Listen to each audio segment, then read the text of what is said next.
It is week 2 in the NFL, and the Houston Texans and Cincinnati Bengals will play each other on a short week, so there isn't a whole lot of time to fix their problems. Cincinnati opened as a 3.5-point favorite, but that rose quickly to 6.5 points, with the Texans' quarterback position in a state of flux.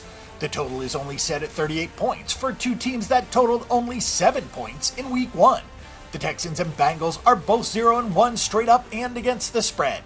Houston had a touchdown after Deshaun Watson came into the game, but he didn't look a whole lot better than Tom Savage, while Andy Dalton looked atrocious for the Bengals. So we'll move ahead with a short week and two teams that want to forget that week 1 ever happened. It can make for a challenging handicap since Bill O'Brien and Marvin Lewis have both had their problems in recent years. Tom Savage was 7-13 for 62 yards before he gave way to Deshaun Watson. Savage was sacked 6 times. Watson went 12 of 23 for 102 yards, only a single touchdown, a pick, but 4 sacks. It was pretty disastrous season debut for the offense, especially because Bill O'Brien's reputation is that he is something of a quarterback guru. Neither guy looked really ready to play. The running game didn't provide much assistance, with just 93 yards on 23 carries. To make matters worse, according to Ian Rappaport on the Twitter machine, Deshaun Watson was seen limping on a bum angle into the team facility on Monday. With a short week and a learning curve, an injury is not particularly helpful. DeAndre Hopkins was targeted 16 times, so it seems like the game plan against the Texans should be to blitz the hell out of either quarterback and provide safety help on Hopkins. The Texans could very well be in trouble again this week. Injuries are also a concern, with Brian Cushing, Bruce Ellington, CJ Fedorowicz, Ryan Griffin, and Steven Anderson all in concussion protocol. Leonard Fournette hit the century mark in his NFL debut, but he did it on just 3.8 yards per carry. Overall, the Texans' defense played fairly well. Blake Bortles wasn't sacked and didn't turn the ball over, so that was disappointing, especially with J.J. Watt back in the mix. But the Jaguars managed just 4.7 yards per play. Houston was -4 in turnover margin and only allowed 22 points and 280 yards, so that was a decent performance. The Jaguars had a strip 6 and a few short fields to make the point total look a bit better. The Texans should get a better performance from the defensive line in week 2, given some of the weaknesses for the Bengals. But it may not matter if the offense doesn't do better than just 2.9 yards per play. For the Cincinnati Bengals, it was basically as ugly as a 20-0 final sounds.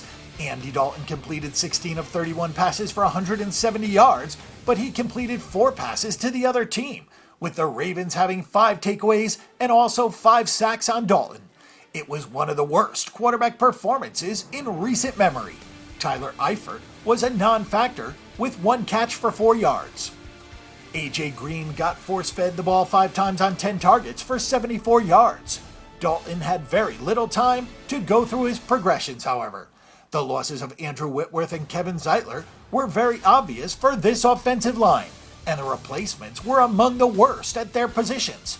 Giovanni Bernard and Jeremy Hill were moderately effective, but the running game became secondary due to the score. Cincinnati was down 17-0 by halftime. Red zone turnovers and awful offensive line play were the themes of the day. As ugly as it was for the offense, the defense actually played pretty well. Joe Flacco was just 9 of 17 for 121 yards and a touchdown with a pick. He was sacked just once. The Ravens ran the ball 42 times for 157 yards as they dominated the time of possession with a 34-26 edge.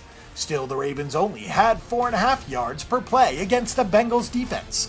Cincinnati's defense was aided by the fact that Danny Woodhead left injured, but Houston's offense looks a lot like Baltimore's right about now, with a marginal running game and a subpar passing offense. DeAndre Hopkins is the wild card in this equation, since he's better than any wide receiver that Baltimore has, but the Bengals are set up for some measure of success this week.